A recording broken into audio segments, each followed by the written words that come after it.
Well, welcome back to Exhaust Sports Auto. My name is Kevin, and you are here to witness the 2020 Ford Mustang Ecoboost, the 4-cylinder, or in this case is the high performance 2.3 liter. So, what is this car? Well, it's an Ecoboost, but it's actually a pretty special Ecoboost. Kind of, sort of. We'll get into it. It has this exact same engine straight out of the Ford Focus RS. You know, if you're a Ford freak, obviously you love that thing, and that's the exact same motor that this vehicle has. Slightly tuned, of course, because this is now a rear-wheel drive vehicle, and it's not a front-wheel drive based vehicle, obviously. So Ecoboost obviously has existed for quite some time now. However, this one, because it's high performance, actually produces about 20 extra horsepower. So we'll talk about that. Which actually, I mean, it doesn't sound like much. I mean, the regular Ecoboost already had like 310 horses and 350 pounds-feet of torque. This now produces like 332 horsepower, 350 pounds-feet of torque. So we'll touch on that in a bit. To get this motor, you need to option this thing up with the performance package as well, or else you just can't get this motor. So that's an extra like $5,000 or whatever. This one, stickered the way it is about $42,000. This is close to what I would want when I spec'd this Ecoboost out. It was about $40,000 when I did it. I kind of avoided some of the other options. But this one also has the handling package on it as well. And they might as well call that the comfort package, because the handling package, it's mandatory for $2,000. That's how you get the magnetic shocks, the Magna Ride basically, and that is mandatory for this vehicle. It rides so freaking good. So I'll touch on that when we get this thing out on the road and drive it. But first of all, let's talk about the looks, because the looks have also changed drastically. This pretty much looks identical to a V8 Mustang. It looks so good, man. It actually demands some attention out on the road because people actually think it's the GT version of this car, although it's not. It's got a little 2.3 liter emblem on the side here. It says high performance on it. But actually, one of the other big changes is actually the wheels on this thing. So the wheels are actually 19 inches, and they actually look identical to the PP2 wheels. So I actually did a Ford Mustang PP2 review as well last year. So 2019 model, and it was green. Looked very good, actually. And I go into a lot of in-depth comparisons with like the Camaro, the Challenger, all that stuff. So definitely do watch that review for more in-depth analysis on the Mustang. And I'll actually try to compare this Ecoboost with a GT Mustang with the automatic. I have not driven a Mustang with the automatic. That's about a $1,500 option. Really, Mustangs, cars like this, Camaro, Challenger, Miata, stuff like that, it's best with the manual. However, I get it. Some of you live in like Los Angeles or whatever, and you don't want to deal with the clutch pedal. Well, you know, I'm sure the automatic is great. I've heard great things about it, but I'm just saying, manual is the traditional way to get this vehicle. Speaking of tradition, I mean,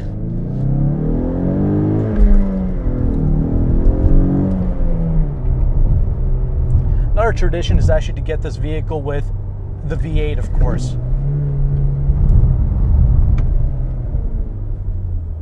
And no rev matching in this vehicle, actually. That's kind of a surprise. But anyway, yeah, V8, I mean, that's definitely the way that I would get this car. But hey, what are you going to do? Some people, you know, they're going to daily drive this thing, and they actually want to get some form of good fuel economy in this thing. So there is that. But yeah, I mean, at least it looks like a V8. It looks very good, has a good presence too, has a little splitter down low. It's actually got a similar chassis tuning from the GT Mustang as well. And along with those nice little 19-inch wheels. Oh, by the way, those 19-inch wheels, they are not forged wheels like they are in the PP2. Although a forged option is available, however, you can get, if you pay $750 for the forged wheels, you cannot get the handling package. So I would not get the forged wheels with this vehicle because of that one reason. But yeah, you let me know down in the comment section how this vehicle looks to you. Obviously, in this realm of car between the Camaro, the Challenger, and this, you're looking at this because you like how it looks. It's the OG, it's the original pony car, all that good stuff. So you like the pedigree, history, the looks, all that stuff. So I'm assuming you have that down pat. I mean, it's 2020, this thing's been out forever now, so you've pretty much already decided for yourself. Now, let's get on to the driving aspects of this thing, because that is the most important thing, because it utilizes a lot of the GT's performance bits here. It's got the same brakes out of the GT as well, and they are excellent brakes, as I'm about to demonstrate. But this motor, right, that's kind of the highlight and the gem. So why would you get this over the standard Ecoboost? Honestly, I wouldn't get it over the standard Ecoboost. If you want the 4-cylinder, just get the regular Ecoboost and save some money. This one, I mean, it's got the pedigree of being the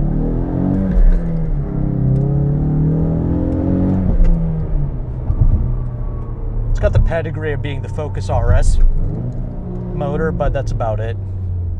And that power, how does it feel to me? Well, it's not the most inspiring thing in the world. And here's the thing, the regular car, it already makes 310 horsepower, 350 pounds-feet of torque. It's the same amount of torque. You might as well just save the money and get that. But you're probably like, oh, what about the handling and all the dynamics crap and all that? Well, I'll get to that, because handling is not the highlight for me in this vehicle. The highlight for me is actually the comfort, but also the fuel economy, right? So this thing is, you know, they say it'll do 0 to 60 in about 4.5 seconds and all that stuff, like high fours basically. And that's very impressive. I mean, this is excellent output for a 4-cylinder. This makes more power than the old V8s did, like the 4th generation Mustangs and all that. This is superior to that. So there you go.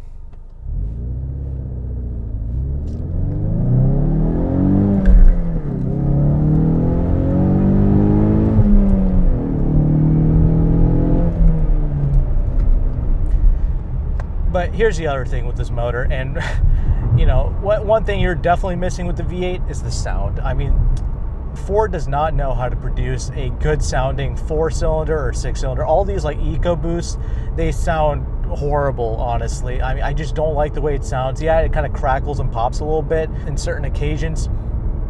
And yeah, you can change the modes and all that stuff. But here's the thing, I don't want this 4-cylinder to be any louder than it is. The maximum pleasure I have with the Mustang, especially with the MagneRide suspension, is cruising in it, actually. This is so comfortable and so refined, actually, which is just crazy to say about this car. Another thing, you know, this is the manual. This manual is far superior to last year's GT PP2 that I drove. It's far more predictable. I have not stalled this car once.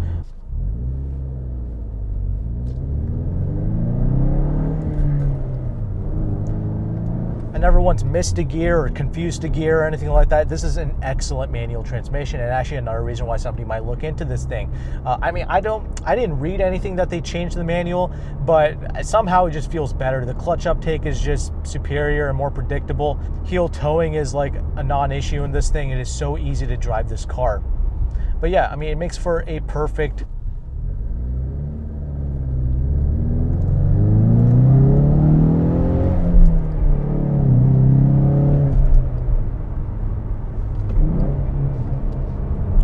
frigging bikers are going to get somebody killed one of these days. Anyway, yeah, this makes for a perfect kind of first sports car slash manual vehicle because it is so easy to learn on.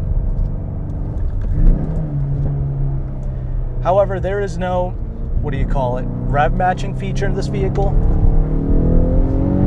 You have to do it all yourself.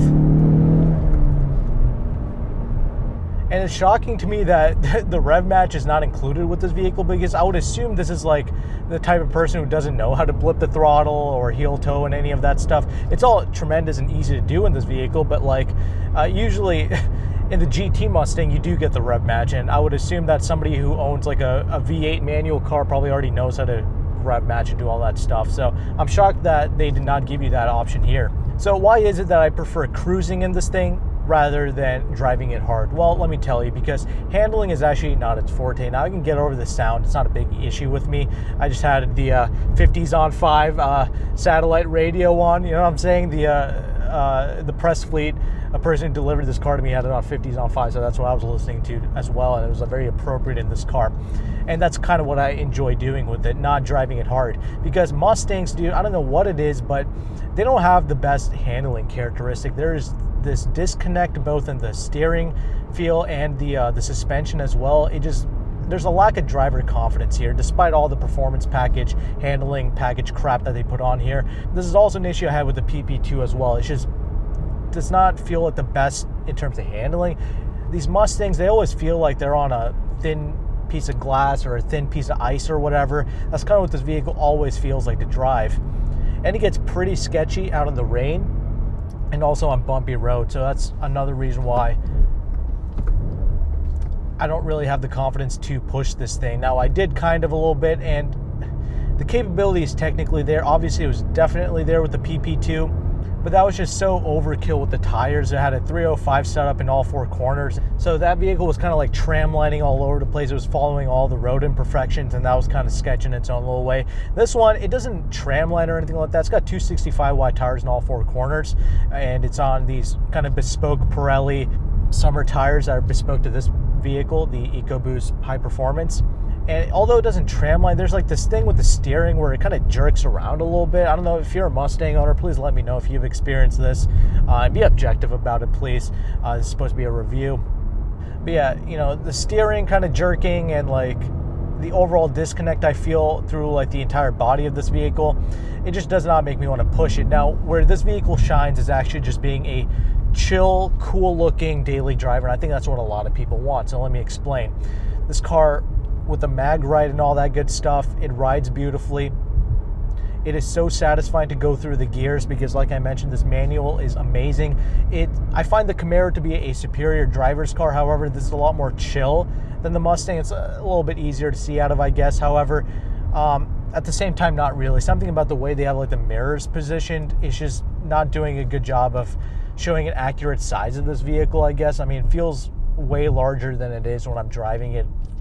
So that kind of sucks. But anyway, that's something you can get used to. But as a whole, though, it's just so satisfying to just casually go through the gears just like this and listen to some music. And by doing that, you're going to get way better MPGs, probably easily in the 20s, because I'm trashing on it and still getting 17 MPG. I'm going crazy with it, hitting all the downshifts and rev matching and all that crap, and it's still getting like 17 MPG, so that's amazing. So I can easily see you getting 30s on the highway, 20s in the city. That's no problem. That's significantly better than the GT Mustang. Now, here's the thing with the GT. I don't like it because it's faster or anything like that. It's actually not like a rocket ship either, the GT Mustang. But the reason why I like it is because it is one of the most glorious sounding 8-cylinder engines out there. See, you know, every time I get on, it's just the most like uninspiring, like very boomy sounding vehicle. Anyway, driving fast over like a 2-lane road or like a bumpy road or whatever, that's kind of sketch for me in this vehicle. However, just driving straight on a highway, this thing is composed. I have the utmost confidence in this thing. It's reasonably quiet, actually. I mean, even with the summer tires, this is totally appropriate. It's easily a car that I can drive every day. These Recaro seats, I'll get to that in the interior segment, but dude, they do a great job gripping me in, but also being very comfortable. I mean, I spent hours in this car at a time, like each day, and I was never uncomfortable with it. I was never uncomfortable with the manual gearbox. That's what I'm saying. Even if I lived in like a city area, I can still totally deal with this manual transmission. So it's a pleasure to pilot in that way, in that regard. So if you look at it in that light, it's great. But if you want something, you know, it is a sports car at the end of the day. If you wanted something more edgy, the Camaro can definitely fulfill that role a little bit better. I feel like it's more of the driver's car. Here's another thing that's interesting with the GT Mustang. You know, that thing will get 255 wide tires up front and 275s in the rear. I think that's kind of the perfect tire setup for the GT Mustang. So it kind of reduces that tramlining effect even further. Not saying that that exists with this car, but you don't need super wide tires in the front. It's just not necessary. So let's talk about this interior now. This interior pretty much unchanged from the GT Mustang and pretty much the exact same from last year's car. You do get Android Auto, Apple CarPlay, all that good stuff. But yeah, the most important things is, despite it being a coupe, despite it being like this sporty-ish car, it's very easy to get in and out of. So that's a great thing if you're a little bit elderly. And like I mentioned, the seats are supremely comfortable. Love that as well. These like custom Recaro seats or whatever, that's fantastic. And I love, you know, I don't like the steering feel that this car has to give me, but I do love just the way it looks. It has like this old school feel to it. It's a nice quality thing to grip onto, this leather and all that. But this interior as a whole, obviously, you know, it's not a quality interior. It's very plasticky, very tinny feeling interior space, of course. And that's why I wouldn't spend more money on the options, you know, piling on like the interior stuff. You don't buy this car for the interior. I forgive this car for its interior. Ford, Chevy, Dodge, all these companies are giving you an obtainable performance car, you know, for between $30,000 to $45,000, you know, an obtainable price bracket for normal human beings. I respect that, and I can totally forgive this entire interior space. It is not something I remotely care about with these vehicles, any of these vehicles. they all kind of suck equally. None of them have a good interior space, but they deliver on the performance. You know, it's not some $300,000 Ferrari or Lamborghini, some ridiculous thing that nobody can have. This is something that pretty much anybody can put on their driveway, and I respect that. And that's part of the reason why I would never ridicule somebody who wants this Ecoboost motor. I understand that you want to daily drive something that looks kind of cool and, you know, all that good stuff with, you know, reasonable fuel economies and all that. This particular press car has about 6,600 miles on it now, 6,700 miles on it, I guess. And there's definitely some creaks and rattles going on with it, that's for sure. There are some unrefined characteristics. You know, when I get on the throttle here a little bit, I definitely notice like the front dash kind of vibrating and all that. So that kind of sucks. But again, that's just what you're going to expect with like this tinny kind of hard plastic interior. Again, you know, I kind of forgive it. You have to forgive it for the performance, for everything that they kind of give you, the swagger that this vehicle has. This car also has the digital gauge cluster, which I was kind of against. Like when I saw it in videos and pictures, I didn't really like it. It looked kind of cheap to me. But now that I see it in person here, I mean, I would definitely skip this option regardless. I mean, it does look pretty good, don't get me wrong, but I would definitely skip it. And it does change when you put in the track mode and sport mode and all that good stuff.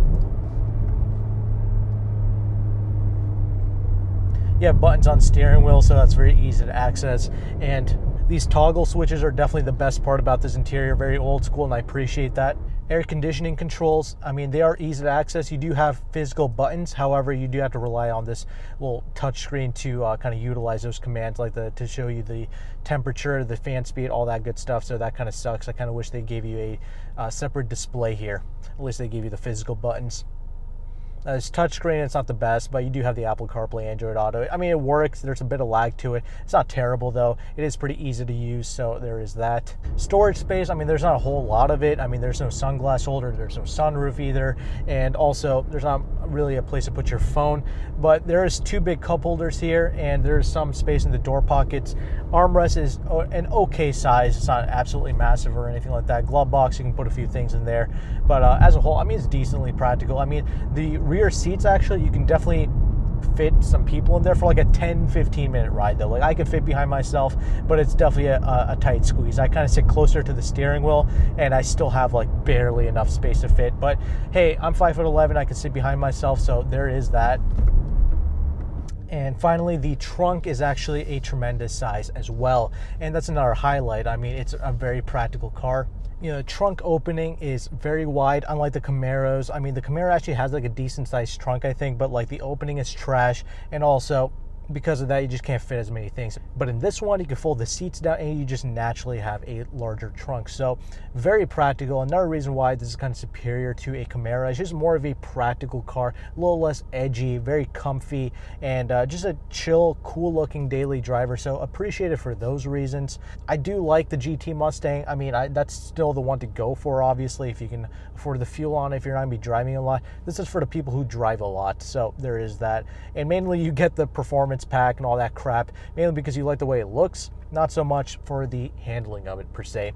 Although all that is there, you know, a lot of the stuff from the GT Mustang, like I mentioned, suspension tuning, brakes, all that is great, I guess. I do have confidence in it in a certain degree, but like I mentioned, comfort, cruiser, looks good, good fuel economy. That's kind of the summary here. So hopefully you found value with it. I will try to compare this to an automatic V8 in a bit, but for now, this is my complete review.